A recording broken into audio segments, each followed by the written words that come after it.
Hi, everybody. It appears that we're live, so I'm just going to wait a second here, make sure that I can hear myself on YouTube, and then once I do, which I do, so it seems like we're good.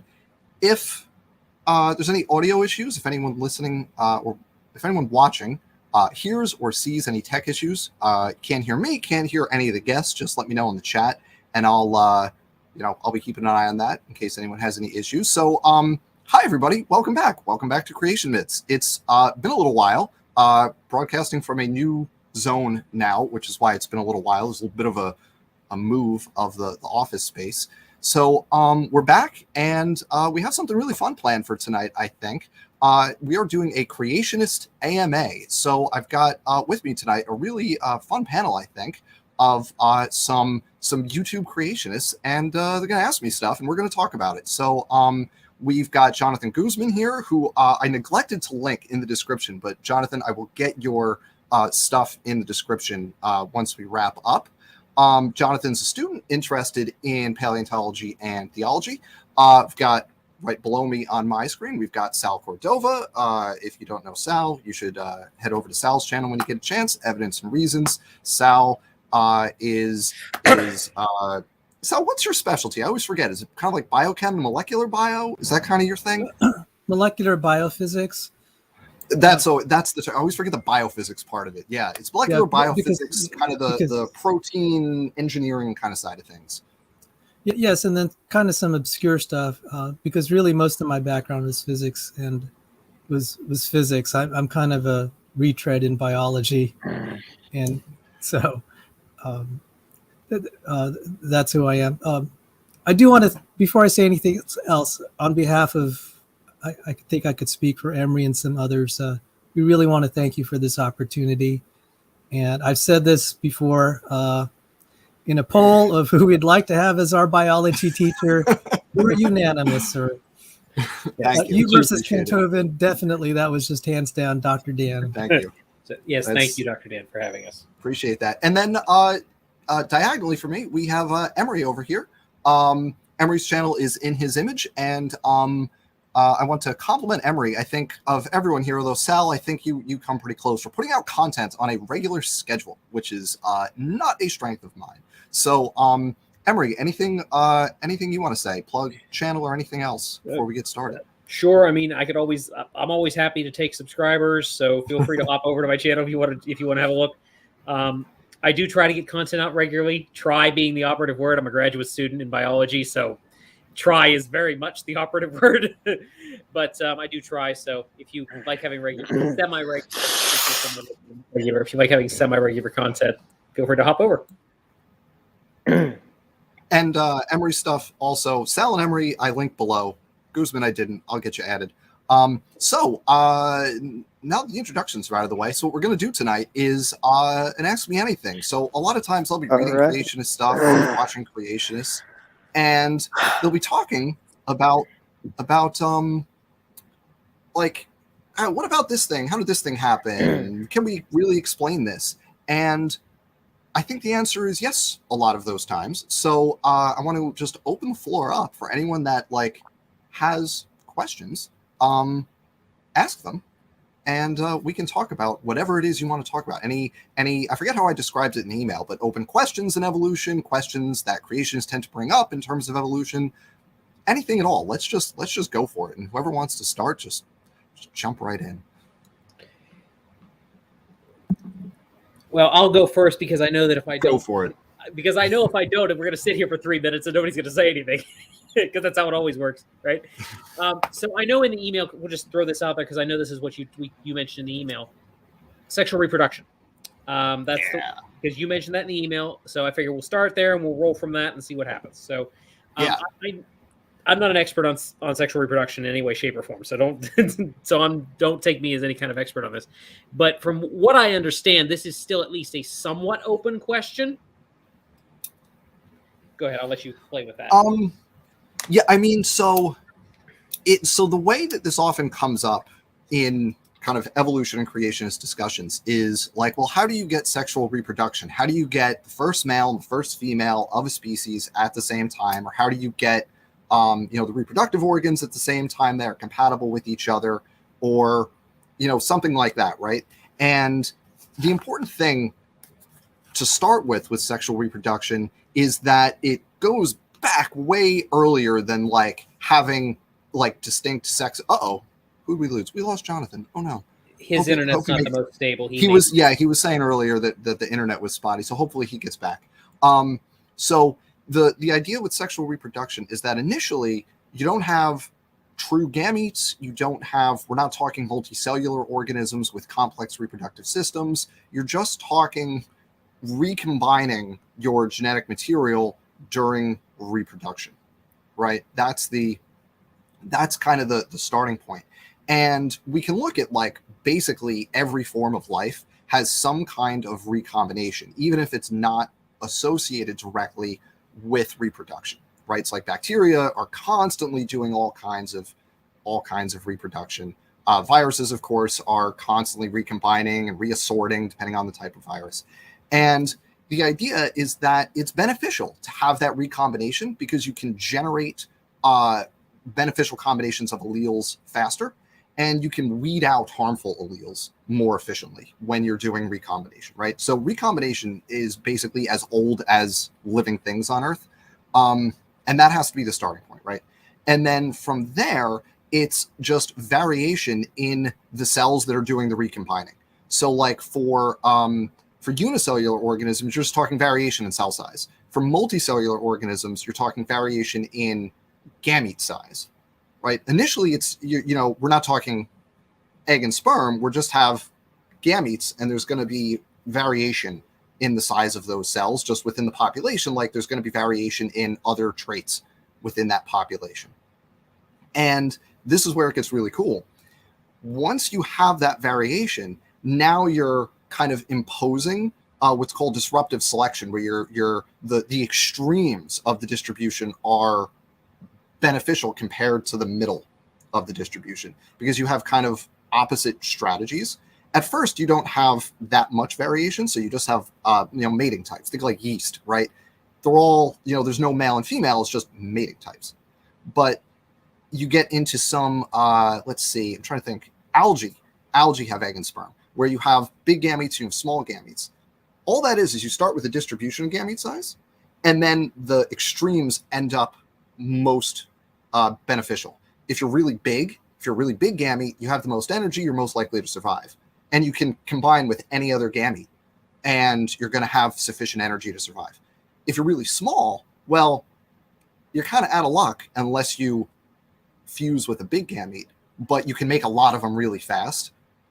So what ends up happening is it pays to be big, it pays to be small, but in the middle, you're kind of out of luck. You're kind of in this weird zone where you're not optimized for either strategy, and you get out competed. So you end up with the population bifurcating into two, male and female, with big gametes and small gametes, right? So that's the idea. And that's, way before any organs, even before multicellularity, really. Like that's the kind of, that's the quick version for sexual reproduction. Sorry, that was the quick version. That was the quick version? We did the long version. We could be here for an hour if we did the long version. But yeah, that's the idea, is that you have variation in the gamete size, and that leads to bifurcating selection for two different strategies. Thank you. I think that question kind of came from Rebecca, and I think she wanted to get more into details. When she was on my channel, I said, no, we're a family-friendly channel. We're not going to get too much into the details, and plus a guy talking about it would make me feel funny. I said I'd let her talk about it. So yeah, I mean, once you're multicellular, then there's different strategies with males and females within the population. It has to do with the sex ratios, and then it gets like really confusing. But that's at that point, sexual reproduction already exists. Now you're just kind of playing with the dynamics. I think she wanted to get very deep into the anatomy and physiology of it, but no pun intended. But sorry. I did want to I mean, you could say no to this request. At some point, could I rebroadcast this on my channel? Yeah, absolutely. And Emory, same for you. Yeah. Thank you. Oh, thank you. Thank you. All good. That's the general rule. If you're here, you can do it on yours. It's all good. So Yeah. For me, Guzman's in the comment section. Oh, wait. He said, "Wow, my internet connection is awful." Oh, So for sorry, me, Guzman. a lot of creationists were probably, it's like, why don't you tear into Dan and ask him tough, questions to embarrass him? That's not. I said, no, I wanted something really productive for everyone. Kind of my goal, we don't have a lot of time to do stuff like this, is I was thinking of questions that would benefit, everyone could come out of this and feel that they actually got something of value, whatever side. So, but I am going to ask some pointed questions. So my first pointed question is, to me, it seems that there are a lot of fields in science that you don't have to believe evolutionary theory to be successful. I'm just to qualify, I'm a strong proponent of Christian creationist learning evolutionary theory. Mm-hmm. And in my after show, and Wesley, if you're here, I might invite you. I'd like creationists to actually learn how to teach evolutionary theory to other creationists, because that's a good way to learn it. But I don't think that, like, for example, in physics, one has to believe in universal common ancestry. John Gideon Hartnett's a very successful physicist, and we could go through all sorts of scientific disciplines. I think I've never needed to assume common ancestry. And then I could even think of a lot of biological disciplines. So do you think that there are a lot of biological disciplines one can, I'm not saying that they don't have to understand the claims of common ancestry and evolutionary theory, but do you think people can be successful in the biological fields, except for evolutionary biology, unless you're Todd Wood, without actually believing it? Huh. Now that is a really good question. That is a really interesting question. I think in general, so this is let me just, before I answer the question, my perspective on this is as somebody who teaches, for those of you that don't know, I teach the intro bio series in college. So I teach bio 1, bio 2, and we cover, we start with, here's one's back. Let's see if we get him in here. So we start with just like biochem, cell bio, respiration, photosynthesis, right? And then we get into genetics, and we get into, DNA and RNA, gene expression, regulation, all that fun stuff. And then we hop over into evolution and ecology. And then the next semester, it's all about phylogenetics and biodiversity. And then we get into systems physiology. And like 2/3 of that semester, just systems phys. We go, top to bottom through the whole body, system by system, basically. And you could argue, well, if you're doing anatomy and physiology, do you need evolution for that to make sense? And in the strictest sense, to have like an understanding of the nuts and bolts of like how a kidney works, do you need the evolution, underlying that? No. But does it help to have the evolution when you're talking about how excretory systems work in general? And you're comparing saltwater fish to freshwater fish to terrestrial vertebrates to marine invertebrates versus freshwater invertebrates, right? And you look at the different excretory systems they have and how they're regulated. Well, now you really do need an evolutionary perspective in order for that larger body of information to make sense. You could have it as like, well, this is how cnidarians do osmoregulation, and this is how earthworms do it, and this is how, salmon do it, and then they swim up into the river and they do it differently, right? You could have all these different boxes of those specific things, but it works a lot better and it makes a lot more sense when you treat that as one set of information, right? When you look at that as a continuum from a common ancestor with, facing that same problem of how do I osmoregulate, and you look at, based on all these different environments, you've come up with all these different systems, but they end up being related, like either they're actually homologous to each other, or you see similar adaptations in similar cases. For example, one thing you always see is either folding or zigzagging channels for increasing surface area, right? Like you always have that in your excretory system, whether it's evolved, independently, right? They're analogous in different lineages, or you're looking at a lineage where they share homology. You always have adaptations to increase surface area. Well, you could look at why that is, right? Just the nuts and bolts from an engineering perspective, right? And this is, Sal, this is kind of your thing with biophysics. It's all about like the engineering efficiency of these systems. But the way, like the reason that our kidneys are the way they are, and the way, for example, the inside develops from endoderm, is explained by the evolutionary history of that system, right? It's not, you could talk about the nuts and bolts in terms of how it works without the evolutionary history, but how it got that way and why we do it the way we do it and why the tissues that make those systems are what they are. You can't get into those questions without the evolutionary history. And so I think you have an incomplete understanding without the evolutionary history. Well, just so people understand what my strategy was for some of the questions I posed, Dr. Dan, you've been so generous in critiquing and giving me editorial improvements from my materials to teach creationists. So just in case people are wondering what sort of set of questions, because actually, I'm sorry to do just a little bit of promotion of what I was thinking. My view is that the similarity in anatomy was provided by the creator to give us model organisms to work with. So the comparative anatomy, I don't look at it as I think it's very, very important, but the model organisms were actually created to look similar to us, to help us. They're ideally optimized to help us understand our own biology. So but it's good to get your perspective on this. So I'll yield. Maybe Guzman can ask his question after your comment. And if he can't get it in the video, we can get him in the chat too. But let me just say, so when I teach this stuff, like the biochem, even just like how photosynthesis works, right?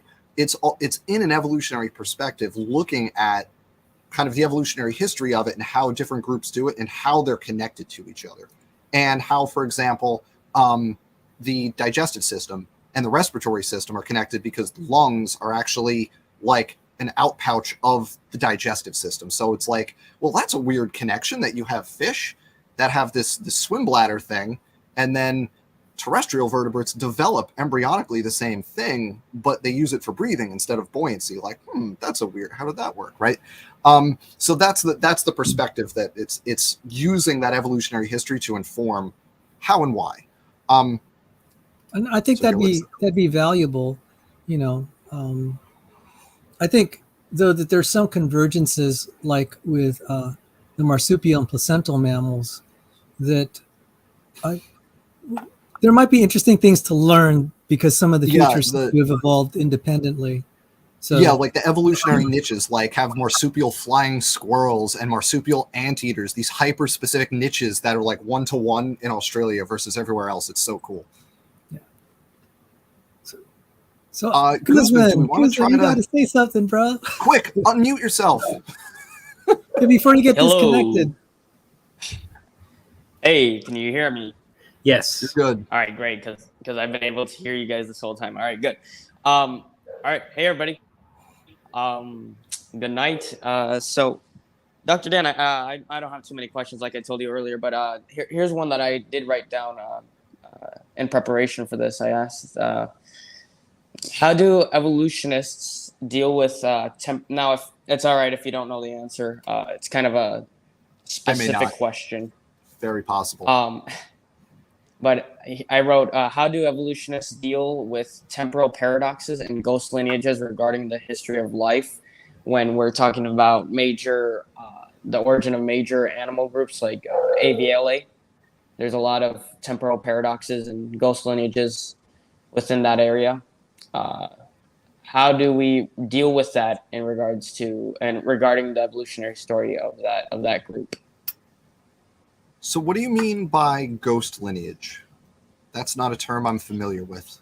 So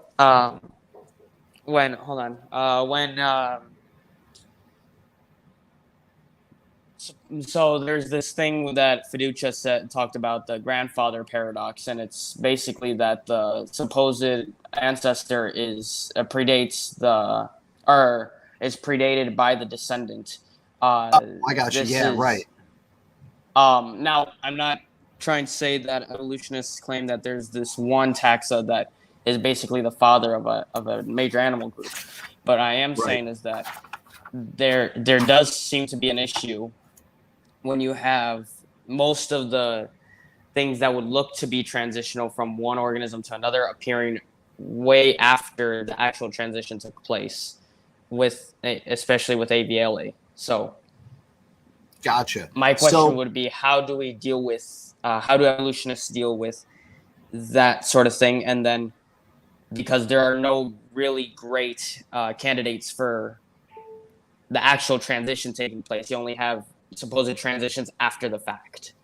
right. So one thing to keep in mind with stuff like that is we don't like when you have specifically for fossil evidence, you don't, kind of connect the dots with the different specimens. Like you see this with human evolution where people want to draw like, okay, I'm going to butcher this and I apologize to my human evolution friends, but you don't start with like your Ardipithecus something and then go to your more ancestral Australopithecus, then your more derived Australopithecus, and then your more ancestral Homo, and then your more derived Homo, and then Homo sapiens, right? You're not drawing a straight line in terms of like who is descended from who in that series, but what you're able to do is look spatially and temporally at how the populations overlapped, both right in geographically and in time. You could see how the fossils kind of blend into each other, and you can look at the traits that you see in those specimens and see how they go from a more ancestral state to a more derived state over that period of time. So you're not able to say, okay, Homo erectus is a direct ancestor for Homo sapiens, and Australopithecus afarensis is a direct ancestor for Homo erectus. But what you can say is that earlier in that series, you tend to have shorter stature, traits associated with walking on all fours, traits associated with climbing trees, traits associated with living in a forest, like if you look at like isotope ratios in the fossils. And then later on in the series, you see traits associated with walking upright, you see traits associated with larger brains, like that kind of thing, right? So we're not playing connect the dots with the different specimens, but we're able to document over time, right, those transitions from one set of traits to a different set of traits. And in some cases, then we're not going to be able to say this specific specimen represents the first thing that did X, right? Or represents the first thing that lived in environment Y, right? We're rarely able to say something as specific as that. But what we're able to document is that transition over whatever time span and show that prior to a certain period, you didn't have things with a certain set of traits. And then over a period of time, those traits developed until you, at the end of that time period, you have things with those sets of derived traits, right? And if we can't point to a specific thing, that's okay. We can still document that evolutionary transition. Okay, that's the best cool. I got for that, I think. Yeah. Sure. All right, I'll pass the mic over to Emory then. Yeah. So that you actually made me think of a question, Guzman. So thank you for bringing that up. So I some of the stuff I did for one of my classes recently was involved a lot of phylogenetic work, and I learned about something called speciation reversals as part of that, and that made me start thinking, because when you draw a phylogenetic tree, it's bifurcating, but we have speciation reversals, and it's not necessarily bifurcation. So what does that do to the accuracy of a phylogenetic tree when we have when speciation isn't nice and clean and bifurcating the way we'd like it to be?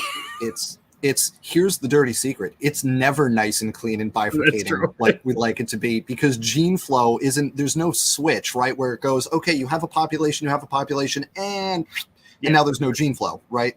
And now you have two populations and there's no gene flow between them, and now they can speciate, and we can record either paleontologically or genetically that point, right? That never happens in real life, because in theory you could come up with like there's an earthquake and now there's a new river and the two things are actually separate forever, right? Like in theory you could come up with something like that, but in real life it's rarely, if ever, that neat. And especially because what we're learning now is that so much speciation is sympatric rather than allopatric. So it doesn't involve a physical barrier. it involves a behavioral barrier, or maybe it's, you know, one population of insects that starts eating two different food sources, and they start to bifurcate, you know, into subpopulations. There's still going to be a ton of gene flow in there. And then what about an invasive species that comes in that's maybe not that distantly related? Can they interbreed? And now it's a whole big mess, right? So the thing to keep in mind with that is phylogenies themselves are hypotheses. They're probabilistic. When we have a branch point on a tree, you know, we're not saying, you know, that's it, you know, put it in stone and put it on a pedestal and like that's what happened. What we're saying is, based on, you know, the weight of the evidence and the you know, whatever model we're using, right, based on substitution rates and you know, not to get into the weeds here, but like the differences in you know, the ratios of different types of mutations that are accumulating in these populations, you can build a matrix to determine what pattern of descent is most likely. And you have to look at lots of different parts of the genome. You have to weed out things like horizontal gene transfer and recombination, because that's, of course, going to mess with your tree. If you have recombinate, right? If you have, picture this, if you have a branch like this, right? And then this one branches again, but then you have horizontal gene transfer between these two. Well, now you just totally messed up your tree if you base your phylogeny on that, right? So you have to make sure you're dealing with vertical ancestry rather than horizontal transfer. Mm-hmm. Which is all to say, it's a big giant mess, right? There's no neat, easy phylogenies. But what we're doing is using lots of the genome, lots of different places in the genome, and coming up with our best hypothesis, given the information we have and what we know about their evolution at the molecular level, right? You know, substitution rates and different types of mutations, and coming up with the best we can figure out at the time. But it's a big giant mess, and like, it's always changing. One great example that's a big giant mess is one of my favorite like periods in evolutionary history is early eukaryotic evolution, because you could go through, like behind me, I have 3 editions of the same textbook sitting back there, and that phylogeny is different in all 3 of them in 3 consecutive editions. Like, you know, most recent common ancestor for eukarya, and then what's the descent, right? Are there 5 supergroups? Are there 4? Are there 6? Is it 1 with, and then is it a whole other one that's a big mess, right? We learn more, we revise our hypotheses, and the point is to converge on a more accurate representation of the evolutionary history, which I think we're doing. But it's muddy, and you never get a nice, neat bifurcation like we want. I shouldn't say never, almost never, right? And that's what makes it fun. Yeah, I just wanted to bring that up because I thought that was really interesting. I thought that was something most people probably, when they look at a phylogenetic tree, have never even thought about. And yeah, related topic before you wander off too far. I'll let you wander in a second. Are you familiar with the species concept debate? And if so, which one do you like? Because that was another thing I picked up. Oh, Emory, you have no idea the can of worms you just opened. So I will say, when I was in graduate school, we did a semester. We like to do for our evolution graduate seminars, we would do them thematically. So like one semester we did every chapter. Each week was each chapter of Origin of Species, so in order. Mm-hmm. And you have to pick a modern paper related to the topic in that chapter. So you do the chapter and the modern paper and go through. That was really fun. One semester, the whole topic was just species concepts. That was it.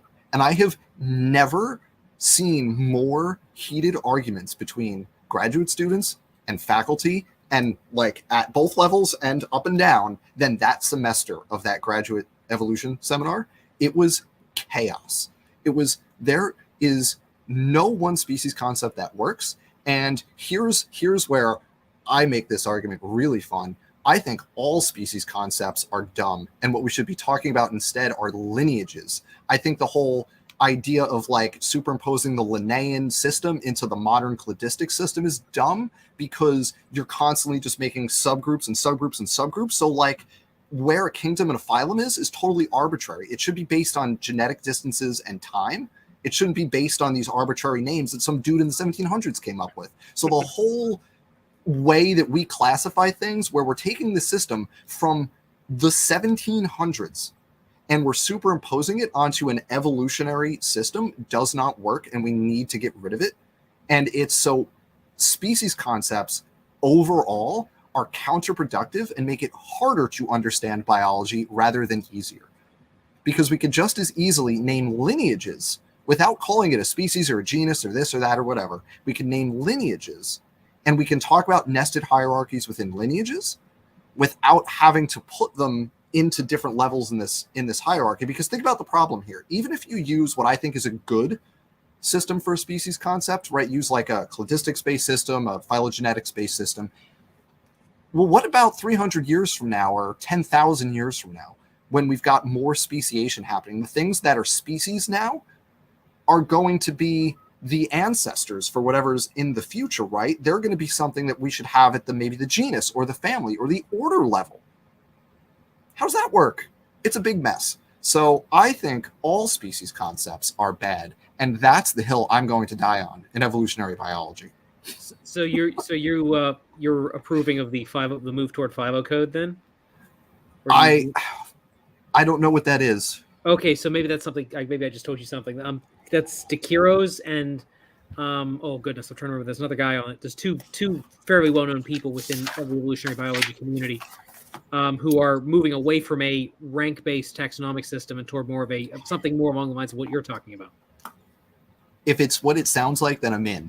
Because I think ranked-based systems are counterproductive because it's a snapshot, right? It's like, okay, here's what it is right now. But like, as things progress, it's kind of change, right? So now we've got like, superphyla and subfamilies and all the, it's so you end up not with the Linnaean system, you end up with, 50 levels, and it's a lot. Mm-hmm. Right. All right. Yeah. I'll shut up now and let somebody else ask questions. No, that was fun. If I may, really quick, before somebody else does.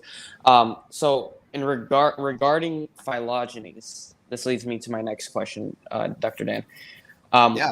Do you think that phylogenies are falsifiable? Yes, absolutely. Okay. Mm-hmm. Yeah. Could you? And okay. And the I want to be very clear about this though. I think when I talk about phylogenies, I am talking about phylogenies for specific sequences, right? So like when I think about phylogenetics, I don't think about like species phylogenies. I think about phylogenies for specific genes or specific regions in the genome.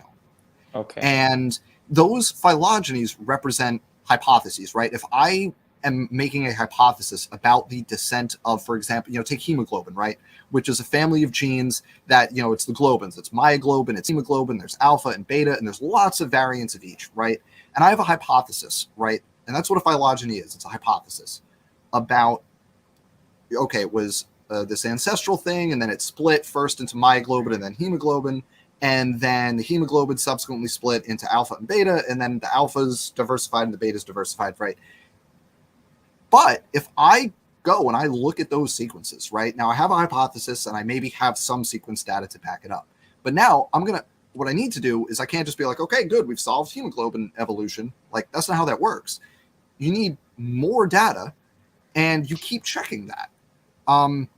And what you do is continuously add sequences as you generate them to your phylogeny and rerun the analysis. And don't worry, Sal, we'll get to your architecture questions. Don't worry. So you keep rerunning your analysis and you might get a different answer, because what if it turns out that, and this is just hypothetical, this isn't the case, but what if it turns out that myoglobin is really distant from alpha hemoglobin, but it's all the myoglobins are really similar to beta hemoglobin? What if that turned out to be the case? Well, now maybe your tree ought to be alpha branching off first and then beta and myoglobin second, right? Right. And so that's something that can be, that like you could actually test this hypothesis, and with more data, you could actually show that what you came up with initially is wrong. And I'll give you an example of this. A really good example of this, I think, is going back to that early eukaryotic evolution.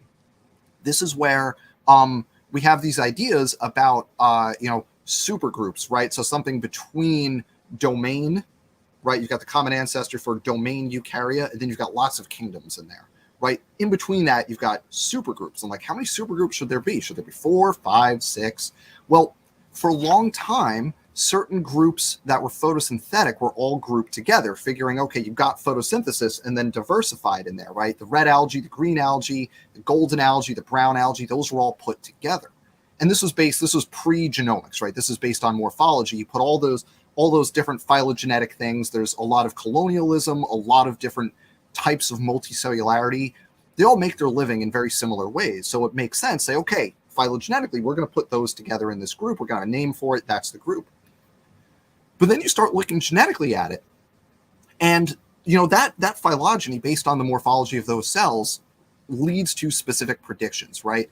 If it is actually the case that the brown algae and the red algae and the green algae are more closely related to each other than any of them are to non-photosynthetic eukaryotes, then genetically we should be able to see that signal in there. Turns out that's completely wrong. Turns out brown algae and green algae are really closely related to a whole lot of things that are not photosynthetic, whereas the red algae, it's brown and golden are together in one group with a lot of non-photosynthetic things, and then the red and the green are together in the archaeplastids, where almost everybody is photosynthetic. A couple weird little exceptions that are fun, right? So that was actually a phylogeny that was falsified. It was, okay, you put all the photosynthetic eukaryotes together. Totally makes sense. 100% wrong, right? So that's an example of where, like, a specific example that I know of where it was falsified. I have. Okay, cool. Can I jump in? Please. I have three. I have hopefully three quick questions. Just first, the phylogeny of some of the major protein forms is in question because you have at least what they call promiscuous domain interchange. It's like, well, where right. It's like, well, forget a single unified common ancestor for that. So that's just a comment. I got that from my professor who wrote a paper on it. So protein phylogenies are a mess. Makes my head hurt. So that was for the creationists. But Emory, you started something. I wasn't going to ask this, but now you started it. Here we go. And then Dr. Dan talked about the three different, because Emory and I had done shows on eukaryotic evolution, and we were, Emory, can you quote your professor, what she said? And we actually echoed it in paper. She said there's like no universal common ancestor for eukaryotes. Yeah, I can't quote it exactly. I have it written down somewhere because it shocked me at the time. I'm like, wait, what? But yeah, that was one of the first classes I took was when the professor came out and said, yeah, there's no, just offhand, it was kind of like, oh, this is common. I'm like, that wasn't common knowledge for me. So there's no universal common ancestor for protein, or not proteins, like eukaryotes or something like that. There's a multiple. Well, there's no universal common ancestor for interesting. There's no universal common ancestor for proteins, and if she said that for eukaryotes, then as a creationist, I'm happy. But I keep hearing the term, the eukaryote universal common ancestor was a population, and I'm like, well, what does that mean exactly? And I would interpret that kind of like, and then Woes said, we have to abandon the classical universal common ancestry. So the pointed question is, do you think we all life descended from one cell, or were there multiple independent lineages in that pool? What do you teach? So it's funny because I do teach abiogenesis in my class, and we do, we kind of go through the hypotheses because this is one thing where there isn't a consensus, right? So we talk about RNA world, RNA and protein world. We don't do strict protein world. I mentioned it'd be like, protein world, but that's kind of a minority position at this point. But so go through the kind of RNA plus world is kind of how I think of it, where RNA is going to be your first replicator, but there's going to be other stuff. There's going to be polypeptides involved, almost certainly, right? But what I talk about, and I should specify, we talk about structure first model. So which is, I think, reasonably at this point the majority position, but certainly not a consensus. And I think the metabolism first side is increasing. And so we go through all this in class. It's always a really funny moment in class because, we go through, okay, you get your monomers, your polymers. There's a way to do this. We can demonstrate it in the lab, like you could get your polymerization, whatever. We go through it. We say, now, what I just taught you, there's, like I said at the beginning, there's lots of other hypotheses. I disagree with what I just told you. And I think the metabolism part came first and it got kind of contained within a membrane later.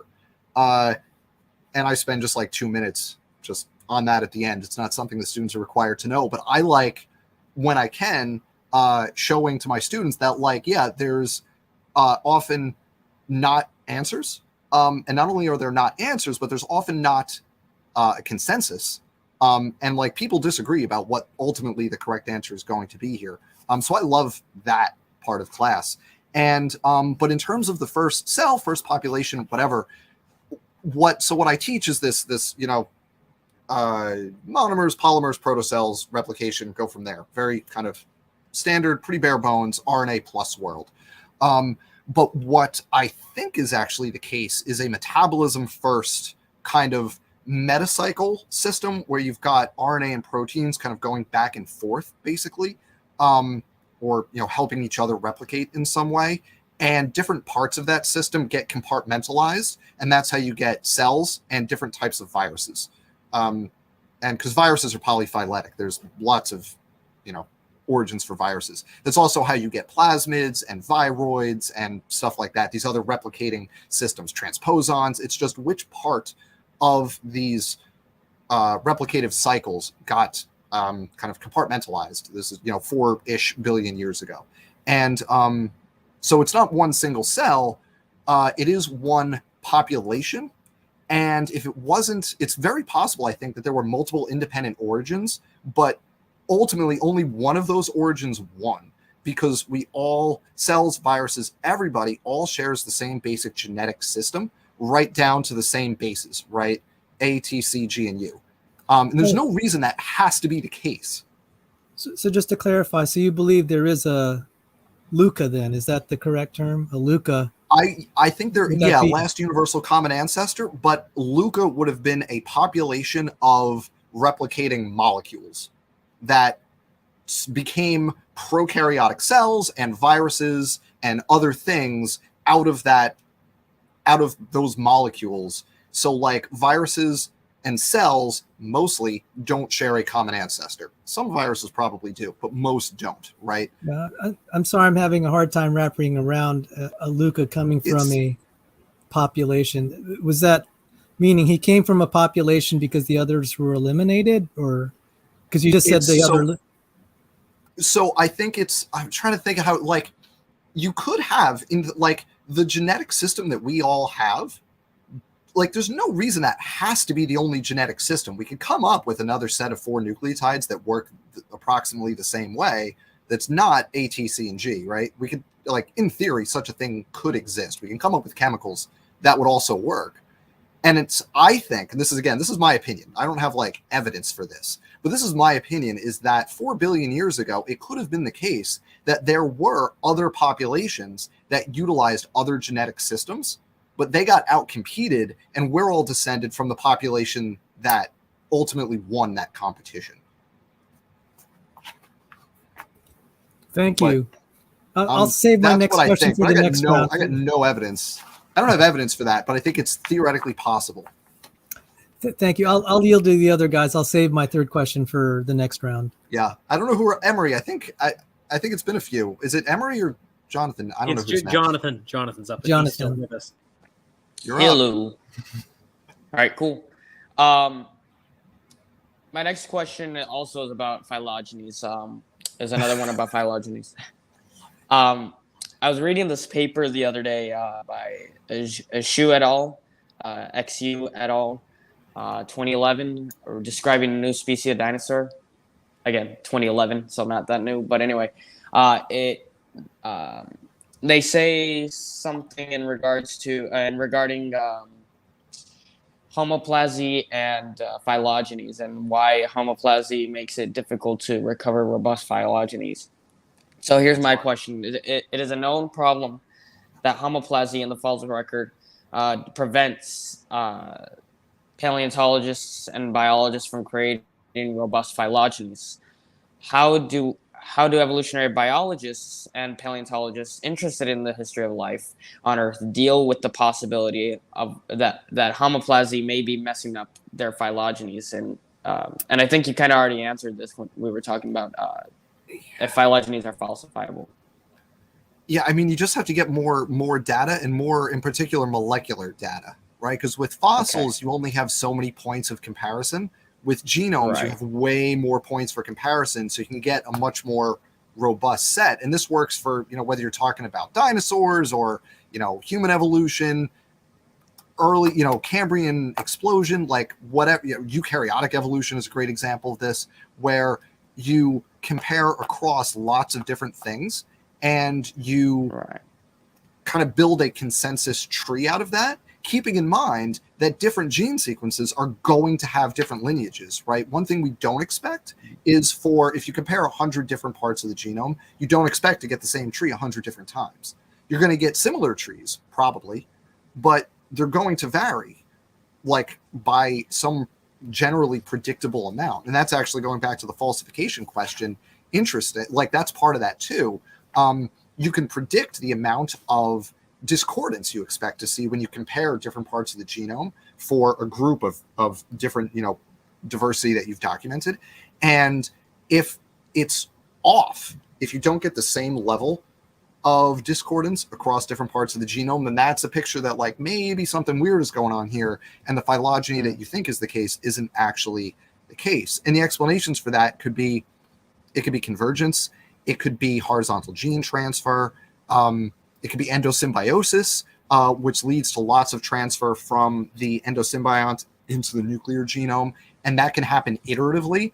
So you might attribute a set of genes to a primary endosymbiotic event where it's actually due to a secondary endosymbiotic event, and those events may have happened a billion years apart in history. And if your hypothesis is wrong about which one is responsible for what you're observing, then like that's going to make a giant mess of whatever it is you're looking at, and your predictions are going to be way off in terms of the level of divergence you expect to see.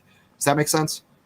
Right. So fundamentally, you need more data, and if the data shows that you have like 80 characters that are shared between these two organisms, that shows that they're probably very closely related. In contrast, if you have another set where there's only 20% or 20 points of similarity, and you're just going to chalk that up to homoplasy basically at that point. But it's maybe, I don't want to say you're just going to do it, because it's Right. something that you could predict the level of. So like, for example, you get this thing with like, you see this with like humans and chimps and gorillas, right? So it's gorillas are the out group there, and then humans and chimps are more Right. closely related. Well, some sequences in humans are more similar to gorillas than chimps. Some chimp sequences are more similar to gorillas than they are to humans. And the explanation for that is something called incomplete lineage sorting. And it just has to do with the probability of different alleles being lost in different lineages. And you could actually calculate those probabilities based on the divergence times. So you use the fossil record to kind of bracket where you think the divergence events happened. And then you can predict what level of incomplete lineage sorting you expect to see. And if your predictions are in line in terms of when you look at the genomes, if your predictions in terms of the frequency of something in humans being closer to gorillas than to chimps, if your prediction of how frequently that should happen is in line with how frequently it actually happens, then that's evidence that like your hypothesis about the divergence pattern and the times associated with those events is okay. If you see a lot more or a lot less discordance than you expect, then something's probably wrong, and you need to go back and evaluate your hypothesis. Okay. Cool. All right. Thank you. All right, so I'm actually going to come back to the last question, because I was thinking about it, and I came up with this. How does it help naming lineages instead of naming species? Because don't you at some point end up with just one lineage, under an evolutionary scenario, a universal lineage? So like, how do you decide where you give each lineage its name? Isn't that the same problem as naming a species? Yes. The short answer to that question is yes. But the thing is, so species, we have all these turf wars over species, Yes. right? It's like, oh, I named a species, it's mine, I get to name it. You can't reevaluate that, right? And then it turns out, well, there's actually two things in that species, and there's no gene flow between them, so maybe that should be two things. And it's hard to resolve. And just say, well, they only separated so long ago in the past, and If you put them back together, then they're the same species. And we're not using the biological species concept here. Right. They don't need to interbreed in nature. They're the same species. Give me a break. And so I think what I should clarify is that I really like using gene flow as the delineating standard, right? For is a thing a biological entity that should have its own identity, or is it not, right? Is there a whole bunch of gene flow between two things? Then we should somehow indicate that those are entwined lineages in some way, right? Whereas they're not on independent trajectories. If we can identify two lineages, even if they're morphologically and ecologically similar, but we don't see any gene flow between them, then we could say, okay, this is thing A, this is thing B. They are on separate evolutionary pathways because they don't have gene flow between them. So in terms of their evolution, they are doing their own thing. Okay. So follow-up question to that then, how would that handle something like a hybrid zone where you have gene flow, but it's in a localized area and it doesn't seem to be affecting that too much? Like how would you? Right. Plants get so messy with this, right? Because you could have one species here, up on a slope, they do better in the colder environment. You could have another species down here, but then there's a zone where they intermingle a little bit and maybe they hybridize, but like it's not persistent. And I think the question there has to be persistence. So are the hybrids themselves reproducing, like with either the parents or themselves, or are the two groups hybridizing, but then the hybrids, like they kind of die and they don't have their own hybrid lineage going on? I think that has to be the real question. And that kind of way of conceptualizing it does require a little bit of a revision conceptually in terms of how we think of phylogenies, because like you said earlier, we think of them as bifurcating, right? They're branching. Well, we also need to recognize that it is possible for those branches to come back together, right? That is a thing that can happen. Right. And we need to have a way to represent that, not just like phylogenetically and computationally, but also in terms of how we like name lineages and species, right? Like we need to, that's a thing that happens. So okay. It's complicated and I don't have all the answers. Yeah, but I don't like species concepts. Hey, I figured I would just get it because it's something I was exposed to in my last class, and I figured, hey, I've got an evolutionary biologist here. I'll ask him questions. Yeah, there you go.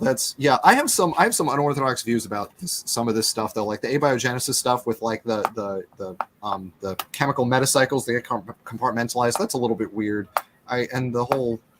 My thing with species is a little bit weird. I have weird opinions about some of this stuff. I keep hearing you guys talking so much about genetics. A lot of people don't realize. Sal. I only did it because I was paid, and I happened, the boss was a geneticist, so it's kind of hard to run away from it. Can I share my screen to introduce my question? Please. Yeah, go ahead. So this has to do. Actually, it's really a question and a half. Here we go. Let's put that up there. Would you feel comfortable? I mean, would this be agreeable to you? The way that I talk about evolution is I say there are mechanisms, and then there's the assumption of universal common ancestry. I subdivide evolutionary theory along those lines because we have people that believe in universal common ancestry, like Michael Behe. Or Michael Denton wrote the book Evolution, a Theory in Crisis, and it wasn't that he was rejecting. Right. It wasn't that he was rejecting universal common ancestry. It was the mechanism. And the reason I'm showing you this, there are these various ideas historically that have come to pass, and even recently, right? National Academy of Science member Masatoshi Nei. He's in favor of mutationism. He's going back to the old Morgan school. And then I did some shows about Richard Sternberg. He's a process structuralist. Of course, me being a creationist, I reject all of this. And you can take that down, Dr. Dan. Thanks.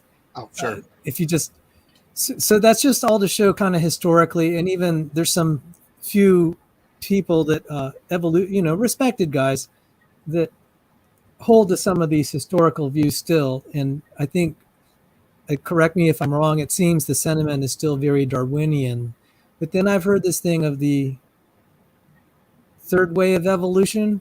So to me, that seems like Right. they all agree on universal common ancestry of some sorts, or like the population of the universal common ancestor. And Right. they would agree in some sort of Luca. For proteins, Kunin uses the word web of life now. I only, because now you know why I like proteins, because it's very creation friendly with all the, it looks like an orchard rather than a universal tree. So, So we should talk about that. We should just talk about that for an hour sometime, because I think that's a saturation problem. I think that's a we can't go back far enough and tell problem. You know what I mean? I think that's a problem of saturation. I don't think it's that there isn't an origin. I think it's saturated. I think it's because we have all these promiscuous domains. I see it all the time. I mean, like one domain, the zinc finger is just like all over the place. Either they evolved independently, or they got transplanted, or both. And well, let's not go down that rabbit hole, though. Sorry, okay, I didn't mean to go. So that's another hour. Put a pin in for later. Yeah, we'll talk about it down the road. My point is,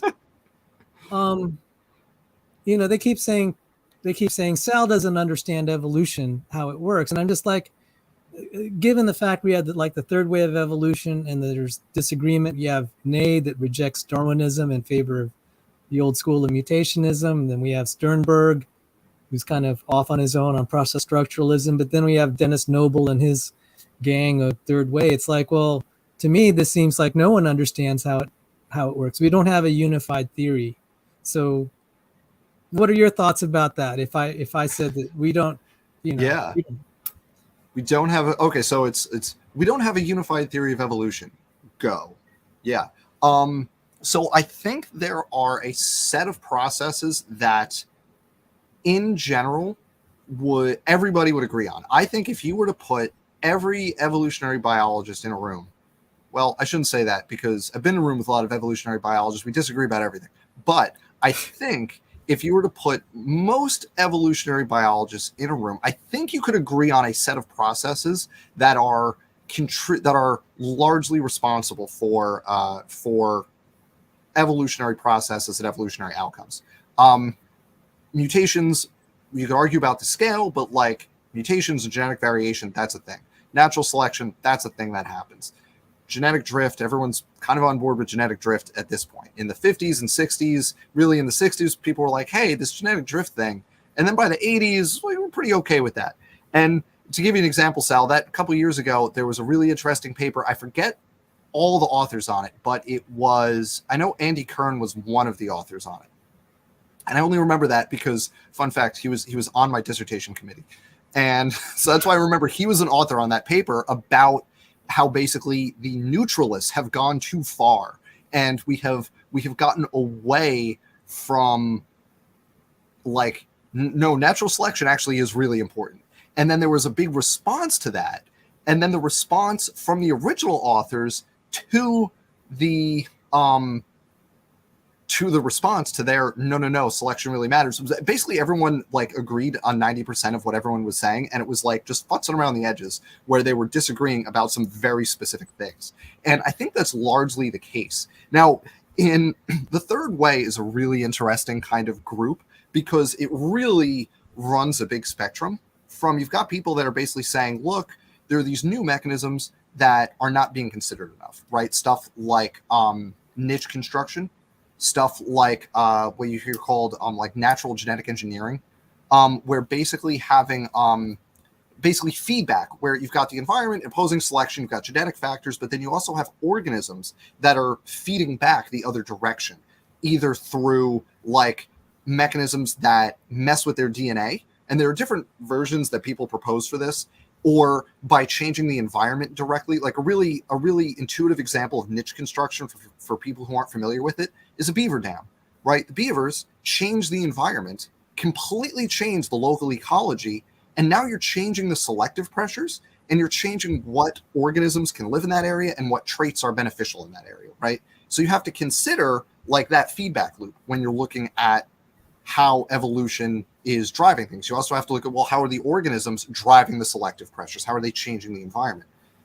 Where I agree with a lot of that stuff and those mechanisms, I actually use Dennis Noble has I forget the year on the paper, but he had a paper a while back about this, where he actually had kind of this nice circle and a circle figure with like Darwinism, modern synthesis, and then he called it the integrated synthesis, I think. And I modified that figure for use in class. I really like it to show how, like, originally, variation, selection, and like speciation, like that's it. And then you've got your modern synthesis with, Mendelian genetics and paleontology and mapping that onto the Darwinism stuff.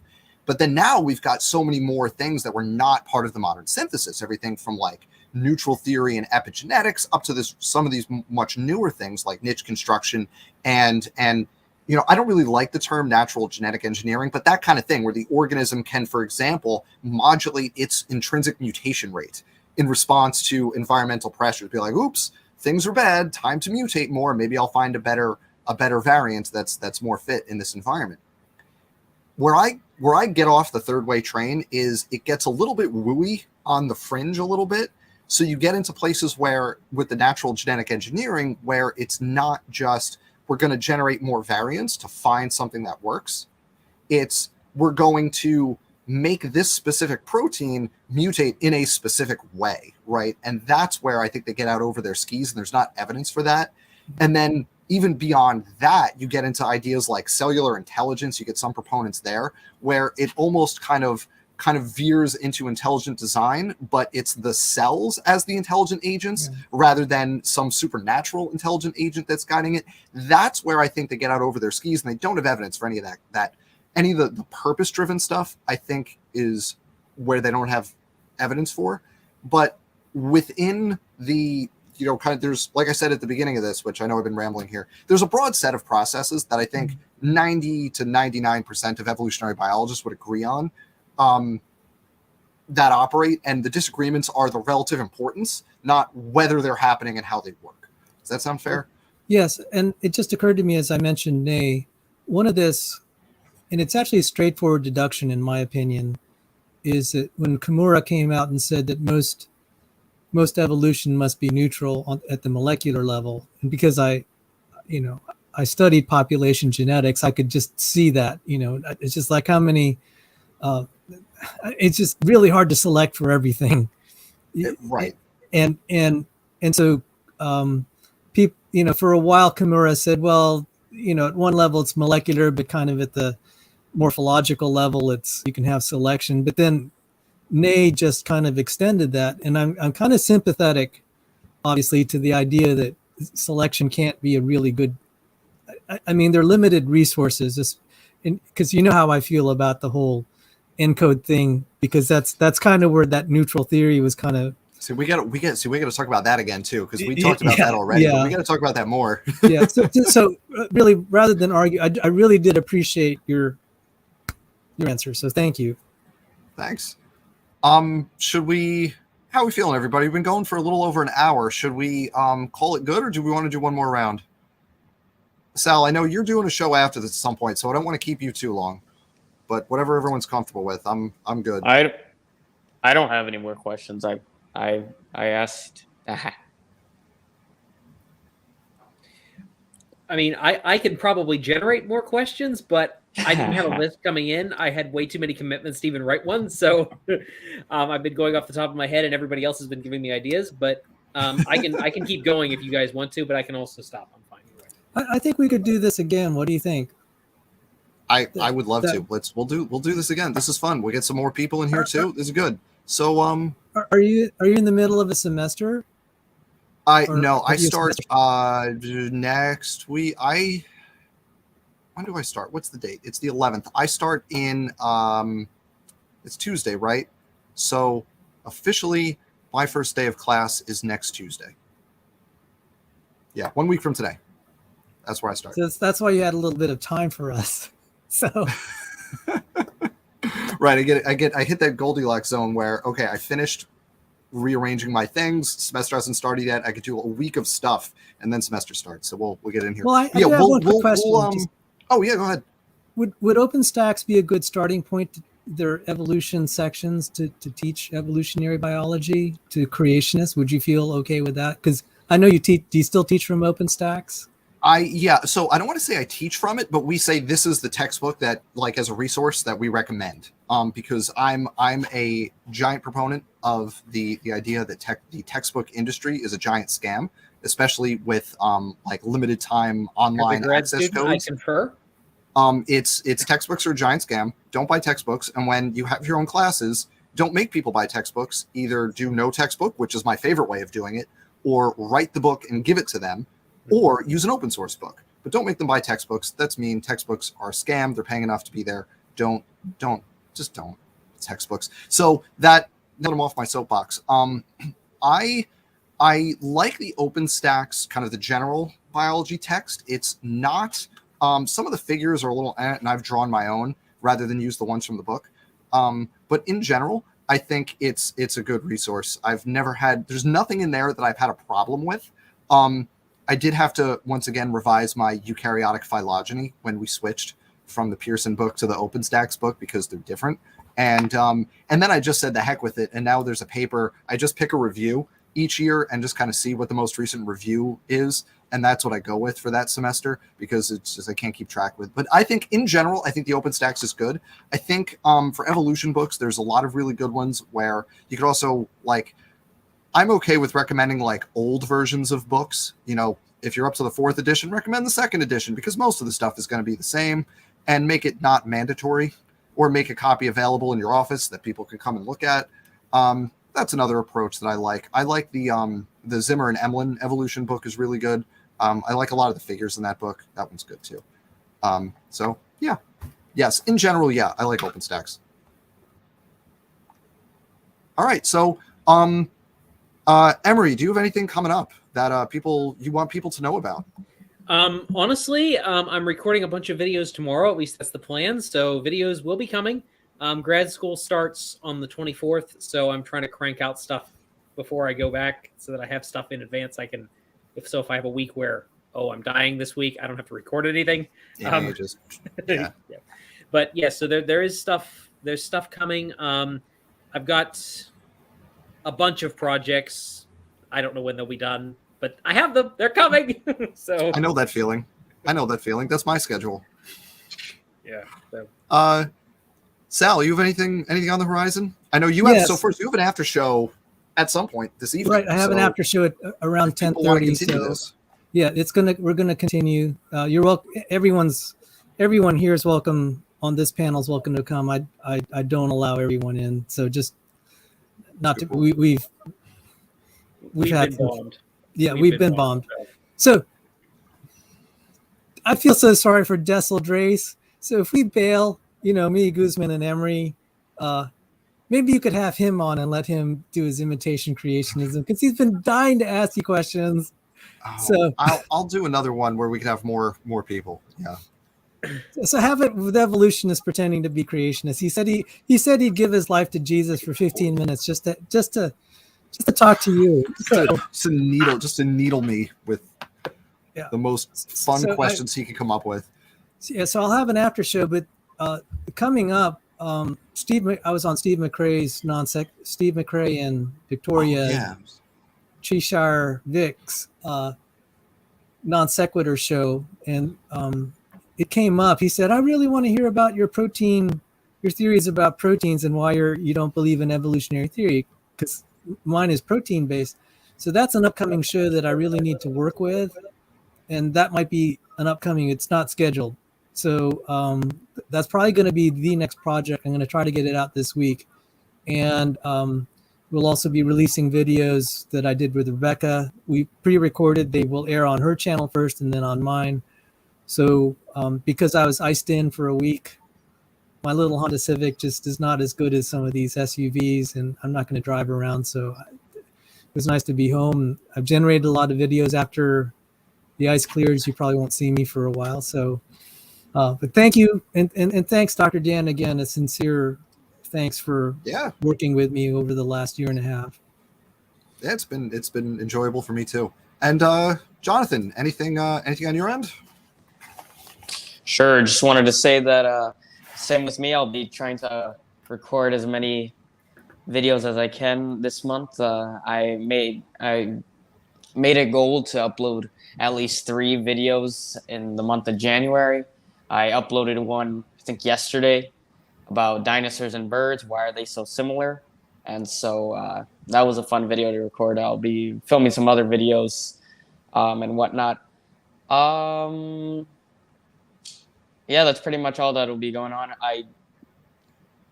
My debate that I did with Jackson Rowe about bird origins apparently got a response in a Google document form, and so from a creationist who disagrees with me about feathered dinosaurs and stuff, and so I won't say his name, but I may or may not record a response to it. The way it's written probably doesn't even deserve a response. I'm sorry. Yeah, that happens. Been there. Yeah. Yeah. All right. Well, But anyway. Well, this was super fun. So, like I said, Guzman, I'm going to get your info down in the description. I neglected to put you in there. Emory, Sal, Jonathan, thank you for showing up, and thank you all for watching. If you haven't already liked it, please like it, share it, subscribe, whatever. And hopefully we'll do more of this kind of fun stuff soon. I should actually note I have a couple things in the works that are coming up over the next few weeks.